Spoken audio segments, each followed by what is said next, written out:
కొత్త బిజినెస్ కోసం ఆలోచిస్తున్నారా? ఈజాన్ డిస్ట్రిబ్యూషన్ కోసం కాల్ చేయండి 9154729854.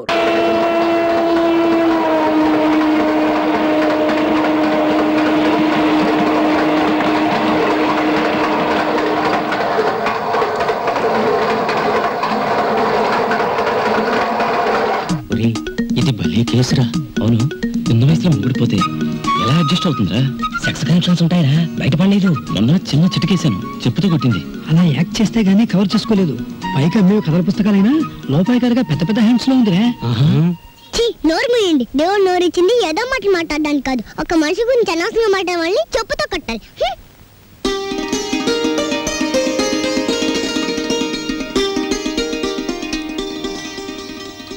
అన్నయ్య అన్నయ్య సైకిల్ కూడా లేదే. చూసావా, చెప్పుకుండా వెళ్ళిపోయాడు. రాంబాబు, నాకు దోశ. 2 ఇడ్లీ పడా రాంబాబు. ప్లేట్ పూరి రాంబాబు. పెసరట్టు ఇడ్లీ రాంబాబు. రాంబాబు, నాకు ఐస్ క్రీమ్. రాంబాబు, ఓ ప్లేట్ ఉప్మా. రాంబాబు, నాకు స్ట్రాంగ్ కాఫీ. ఎంత రాంబాబు అయితే మాత్రం అతనికున్న 2 చేతులతో మీరు చెప్పినవన్నీ ఒకేసారి ఎలా తీసుకొస్తాడయ్యా? తెచ్చాను సార్.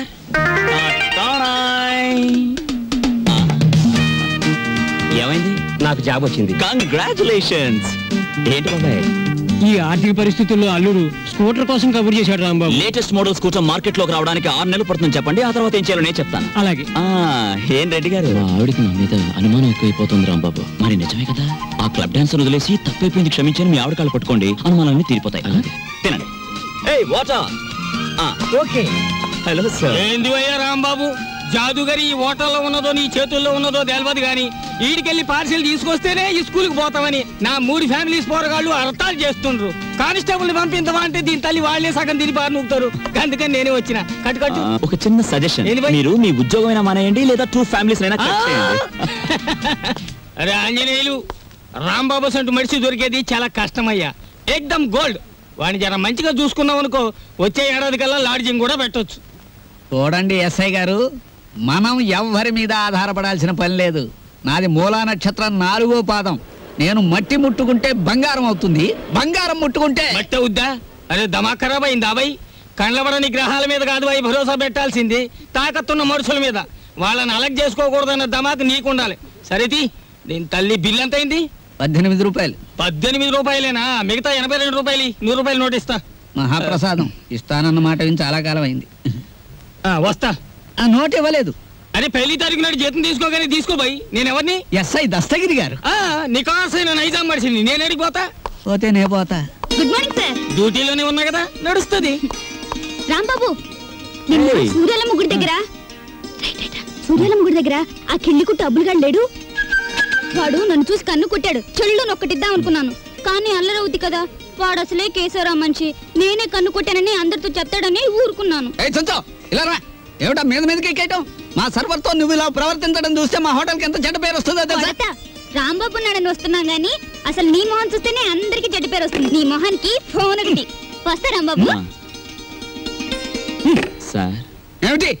మీరు నెల జీతం అడ్వాన్స్ గా ఇస్తే మా చెల్లెలు స్కూల్ ఫీజు. ఏమిటి అందరూ మంచివాడు గొప్పవాడు అనేసరికి నన్ను అడ్వాన్స్ అడిగే ధైర్యం వచ్చేసింది అనుకో.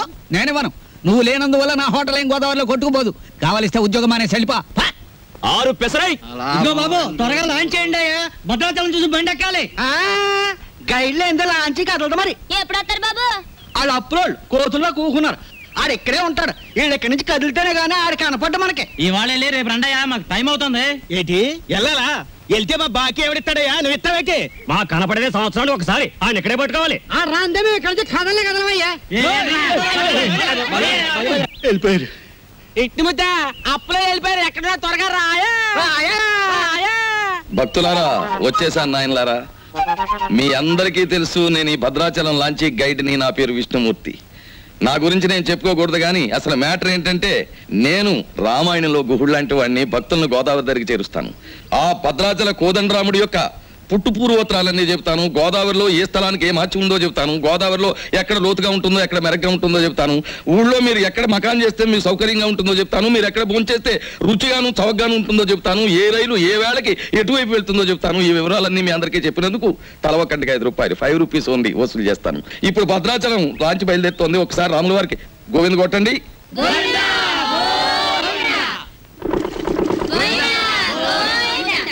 మ్యాటర్కి వస్తాను. శ్రీరాములు వారు చిత్రకూట పర్వతానికి వెళుతూ షార్ట్ కట్ లో అంటే బంగారు లేడి మ్యాటర్కి ముందన్నమాట. అదిగో అక్కడ మకాన్ చేశారు, అలా చూడండి. ఆ పక్కనే పెద్ద బండ కనిపిస్తోంది చూడండి, అక్కడ సీతమ్మ వారు చీరలు తుక్కునే.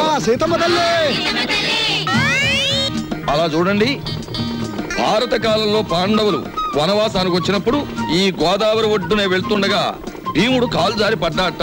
కృష్ణ భగవానుడు వచ్చి పైకి లేవదీశాట. అక్కడ పెద్ద గొయ్యి పడిందట. ఇప్పటికీ ఆ గొయ్యని కృష్ణ భీమ గొయ్య అంటారు. దాన్నే బ్రహ్మరంధ్రం అని కూడా అంటారు. అది అదేంటండి, భారతం ఇటువైపు రామాయణం అటువైపు జరిగిపోయిందంటారు. చేచే మేము నమ్మం. అపచారం అపచారం. ఏమైందిరా? మిషన్ మొత్తం చెడిపోయిందండి. కొంప మునిగింది. ఈయనేదో అప్రాచప్ మాట అన్నాడు, లాంచ్ ఆగిపోయింది. ఎదురా సుడిగుండాలున్నాయి. మొన్న నైజీరియా వాడ పులుసులో వంకాయల బుడుక్కుమని ఇక్కడే మునిగిపోయింది. భక్తులారా, మీరెవ్వరూ ఏమీ భయపడకండి. పంతులు గారు వాళ్ళు హడిల్ చచ్చే మ్యాటర్ చెబుతారు ఏమిటండి? ఏమన్నా విరుగుడు మ్యాటర్ ఉంటే చెప్పండి. ఇప్పుడు మేము ఏం చేయాలి?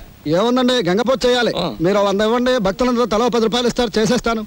నా 100.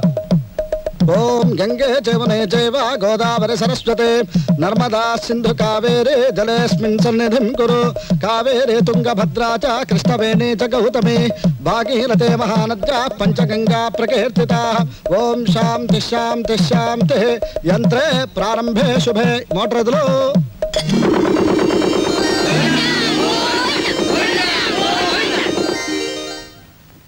ఏమిటో ఆదాయం బొత్తిగా చిక్కిపోతోంది. వేదిలో చూసుకుందాం నేను పంతులు గారు.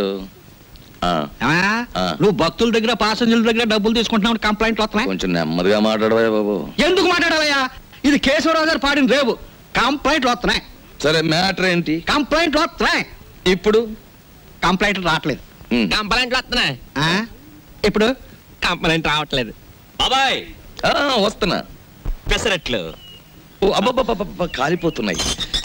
రాంబాబు, సుఖం నేను నా జీవితంలో సంతోషంగా ఉండేది ఎప్పుడంటే అభిమానంతో నువ్వు ఇచ్చిన పెసరెట్లు ప్రశాంతంగా గోదావరి మధ్యకి వెళ్ళి తిన్నప్పుడు. గోదావరి మధ్యన బాబాయ్ ఇల్లుందిగా. అది కూడా ఒక ఇల్లేనా? అక్కడ మ్యాటర్ చూడు. తండ్రి వెంకన్న, కాకెత్తుకుపోయిన నేతిగిన్ని దొరికితే పక్కింటి పనికుర్రాడి గుండు కొట్టిస్తానన్నానా? దొరకలేదు. ఆవిడ మా అమ్మ. రోగానికి మొక్కులు, ఐశ్వర్యానికి ముడుపులు, పూజలు, నోములు మా అమ్మకని పెట్టిన ఖరీదైన ఫార్ములా. అబ్బో, వడ్డాణం కొంత పెద్దదే వచ్చింది. ఆవిడ నా శ్రీమతి, పేరు శీలవతి. బాగా డబ్బున్న వాళ్లకు ఉండవలసిన అన్ని కోరికలు ఉన్న మనిషి. తన మొగుడు లాంచీ రేవులో చాలీ చాలని జీతంతో చిన్న ఉద్యోగాన్ని, అది కూడా టెంపరీ అనే సంగతి మర్చిపోతుంటుంది. ఇక్కడ బ్రాకి లంగాకి మ్యాచింగ్ కుదరట్లేదు, అస్సలు కుదరట్లేదు తెలుసా? అమ్మో, మా కాలంలో చీరకి జాకెట్కే మ్యాచింగ్ చూసుకునేవాళ్ళం. మీ కూతుని చూసారా? ఓసి నీ సిగ్గు బొగ్గులవ్వ. లంగాకి బాడీకి మ్యాచింగ్ ఏమిటే? రేపు పెళ్ళయ్యాక మ్యాచింగ్ కుదరలేదని మొగుడిని కూడా వదిలేస్తావా? సర్లే, హారత్ తీసుకో, ద్వాదశ గడియలు వచ్చేస్తున్నాయి.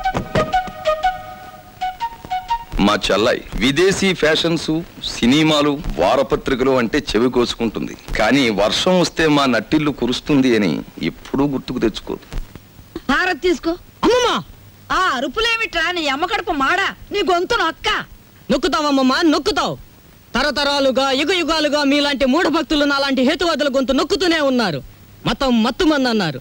రోడ్డు మీద ఉండే మైలురాళ్లు, వంటింట్లో ఉండే రుబ్బురాళ్లు కూడా మీలాంటి అజ్ఞానుల వల్ల దేవుళ్ళైపోయాయి. మా మేనల్లుడు మా ఇంట్లోనే ఉంటాడు. ఎప్పుడూ ఏదో అరుస్తూ ఉంటాడు. దాన్నే విప్లవం అనుకోమంటాడు. ఈ గెద్ద రెక్కల కింద దాని చెప్పు చేతలలో నడుస్తూ అణిగిమణిగి ఉంటుంది ఈ పరగణ. దీన్ని ఎదిరిస్తే అది వాళ్ళ అంతం. దానికి దాసోహం అంటేనే జీవితం. రాంబాబు ఉద్యోగం దొరక్క సర్వరైన, విష్ణుమూర్తి గతిలేక గైడ్ అయిన కారణం ఈ గెద్దే. ఈ గెద్ద పేరే దుగ్గిరాల కేశవరావు. కలెక్టర్ గారు, మీరిద్దరూ ఈ 2 జిల్లాలకి సంబంధించిన అధికారులు. అంతేకాదు, ఎంతో కాలంగా ఇక్కడి నుంచి ట్రాన్స్ఫర్ కాకుండా ఉన్న అధికారులు కూడా మీరే. అది ఎందుకో మీకు తెలుసు, నాకు తెలుసు. ఏమంటారు? అదేంటి సార్, మిమ్మల్ని కాదంటే గవర్నమెంటే పడిపోతుంది. ముఖ్యంగా ఇప్పుడు మిమ్మల్ని పిలిపించిన కారణం ఏమిటంటే, గవర్నమెంట్ రైతులకు ఇవ్వబోయే రుణాలు మా సెక్రటరీ ఒక లిస్ట్ ఇస్తాడు. దాని ప్రకారం పంచిపెట్టండి. ఇవి ముఖ్యంగా పేద రైతులకి వాళ్ళని గవర్నమెంట్ ఇస్తున్నది కదా, ఇబ్బంది అవుతుందేమో సార్. మాకే నీతులు చెప్తున్నారా? దేశం మారిపోయిందన్నమాట. కానీ ఈ కేశవరావు మారలేడు, మారడు. గుర్తుంచుకోండి. అలాగే సార్, మీరు చెప్పినట్టు చేస్తాం. ఏదో డ్యూటీ ప్రకారం అన్నాం అంతే సార్. డ్యూటీ కోసం సిన్సియర్ గా బతకటం కంటే మీ బ్రతుకుల కోసం మా మనుషులుగా బ్రతకటం మీకు చాలా ముఖ్యం. అర్థమైందా? వెళ్ళండి. ఏదో భగవంతుడి దయ వల్ల మనం గొప్ప స్థితిలోనే ఉన్నాం. ఇంకా ఎందుకండి నేల మీద గింజలు నాలుగుతో అద్దుకున్నట్టు మీకు ఈ గొడవలు? చూడు, పేదవాణ్ణి ఇంకా పేదవాణ్ణి చేసినప్పుడే గొప్పవాడు గొప్పవాడుగా ఉంటాడు. వాడు పెరిగితే మనకాడు పట్టేదెవరు, మన మూటలు మూసేదెవరు? అప్పుడు వాళ్ళకి మనకి తేడా ఏమిటి? ఒక్కటి గుర్తుంచుకో, ఇది మా తాతల కాలం నుంచి మేం పాటిస్తున్న శిలాశాసనం. ఎంత? మనం డబ్బు గలవాళ్ళమే, కానీ ఆ డబ్బు దాచుకున్నప్పుడే మనకి గౌరవం. డబ్బు ఖర్చు చేయటం నాకు ఇష్టం ఉండదు. అది తెలిసి కూడా మళ్ళీ మళ్ళీ అడగడంలో నీ ఉద్దేశం?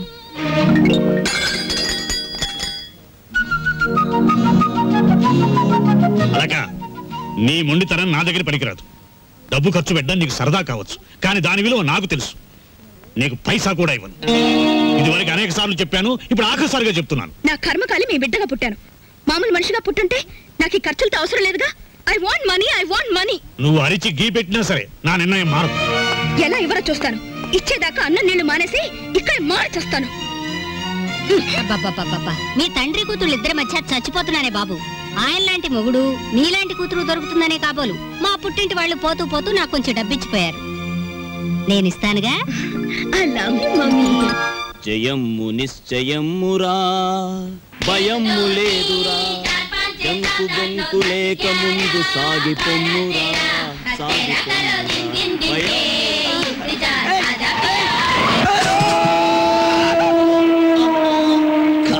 పొద్దున్నే ఎవరి మొహం చూసానయ్యో. ఏయ్, నువ్వు మనిషివా దున్నపోతువా?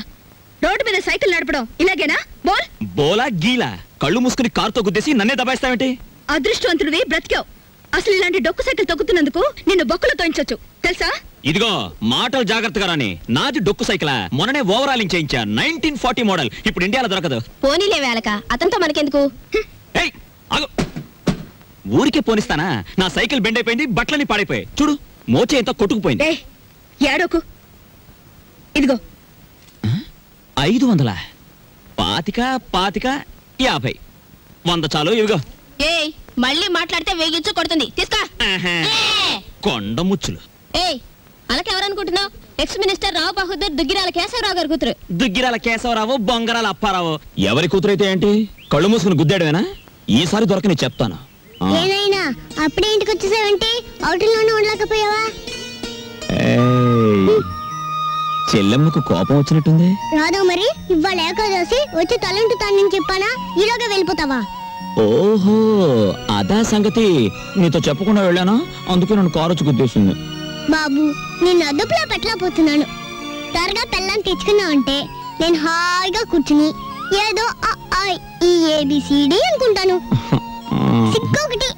ఎప్పుడు పెళ్ళేసుకుంటావు చెప్పు? పెళ్ళంటే కిరాణా కొట్టుకెళ్ళి మిఠాయి కొనుక్కోవడం అనుకున్నావమ్మా? జూకెళ్ళి పెద్ద ఏనుగును కొనుక్కున్నట్టు. నాకు ఆకలిస్తుంది, వెళ్ళి ఫోన్ చేద్దామా? ఏమిటమ్మా మ్యాటరు? అంత దూది ముందేసు కూర్చున్నావు. వచ్చే శుక్రవారం రోజు మన ఇంట్లో లక్షొత్తుల్లో ఉందిగా. అన్నయ్య, ఏమిటి మ్యాటర్? ఏమిటిది? జాస్మిన్ స్ప్రే రేటు 1000 రూపాయలు. Made in England. ఇప్పుడు ఇవ్వకలేదు, వచ్చి తీర్చుకోవచ్చు.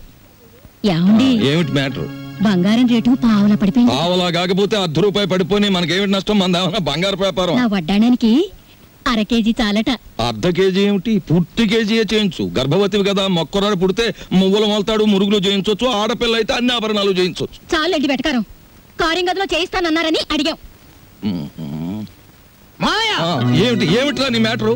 నీ ఊపిరితిత్తుల్ని ఒత్తులుగా చేసి వెలిగించే ఒక తల్లి, నీ నెత్తురిని అత్తరుగా పూసుకునే ఒక చెల్లి, నీ చెమటని వడ్డానంగా చుట్టుకునే ఒక భార్య, వీళ్ళందరి దురాగతాలని ఖండిస్తూ అప్పు చేసి ఓ డప్పు కొనిస్తే అది వాయించుకుంటూ వీధులమ్మడి తిరిగే ఓ మేనలుడు, అది ఈ కొంప తాలూకు మేటర్.